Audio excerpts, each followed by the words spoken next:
ये एक किसान की संघर्ष की कहानी है। ये कहानी एक साधारण किसान रामलाल की है जो छोटे से गांव में रहता था। उसका जीवन सिर्फ खेती पर निर्भर था और यही उसकी जीविका का एकमात्र साधन था। रामलाल के पास थोड़ी सी जमीन थी जिस पर वह अपने परिवार का पेट पालने के लिए अनाज और सब्जियां उगाता था। उसके परिवार में उसकी पत्नी, 2 बच्चे और बुजुर्ग माता पिता थे। हर साल की तरह रामलाल ने इस बार भी कड़ी मेहनत करके अपनी जमीन में फसल बोई। बारिश समय पर हुई और फसल लहलहा उठी। रामलाल और उसका परिवार यह देखकर बहुत खुश हुआ कि इस बार अच्छी फसल होगी और उनका जीवन बेहतर होगा।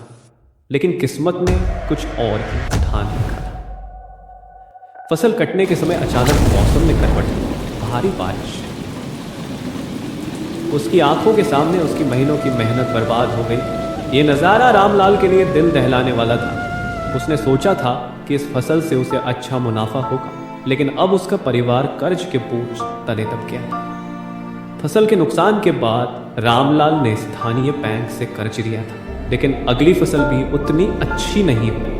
मौसम की अनियमितता और सिंचाई की समस्या ने उसकी हालत और भी खराब कर दी। उसने सरकारी योजनाओं के तहत मदद लेने की कोशिश की, लेकिन भ्रष्टाचार और बिचौलियों के कारण उसे पूरी मदद नहीं मिल पाई। रामलाल के पास अब कोई दूसरा रास्ता नहीं था। वह दिन रात मेहनत करता, लेकिन कर्ज बढ़ता जा रहा था। एक तरफ घर के खर्चे, बच्चों की पढ़ाई और बुजुर्ग माता पिता की दवाइयों का बोझ था, तो दूसरी तरफ कर्ज चुकाने का दबाव। धीरे धीरे रामलाल का आत्मविश्वास टूटता गया। एक दिन रामलाल ने अपने गांव के सरपंच से बात की। सरपंच ने उसे हिम्मत दिलाई और कहा कि हार मानने से कुछ नहीं होगा। उन्होंने रामलाल को कृषि विभाग के अधिकारियों से मिलवाया और उसे नए तरीके से खेती करने की सलाह दी। उन्होंने उसे जैविक खेती और नए तकनीकी साधनों के बारे में बताया, जिससे खेती का उत्पादन बढ़ सकता है। रामलाल ने हिम्मत नहीं हारी और नई तकनीकों को अपनाकर खेती शुरू की। शुरुआत में मुश्किलें आईं, लेकिन धीरे धीरे उसकी मेहनत रंग लाई। जैविक खेती से उसकी फसल बेहतर होने लगी और वह स्थानीय बाजार में अपनी उपज को अच्छी कीमत पर बेचने लगा।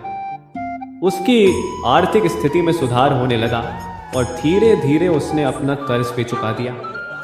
रामलाल की कहानी सिर्फ एक किसान की नहीं, बल्कि उन लाखों किसानों की है जो अपने जीवन में संघर्ष करते हैं। उसकी मेहनत और दृढ़ निश्चय ने यह साबित कर दिया कि अगर इंसान अपनी मेहनत और धैर्य बनाए रखे तो उसे सफलता जरूर मिलती है। रामलाल आज भी खेती करता है, लेकिन अब वह एक सफल किसान है जो दूसरों को भी खेती के नए नए तरीके सिखाता है। उसकी कहानी हर उस व्यक्ति के लिए प्रेरणादायक है जो जीवन में कठिनाइयों से जूझ रहा है।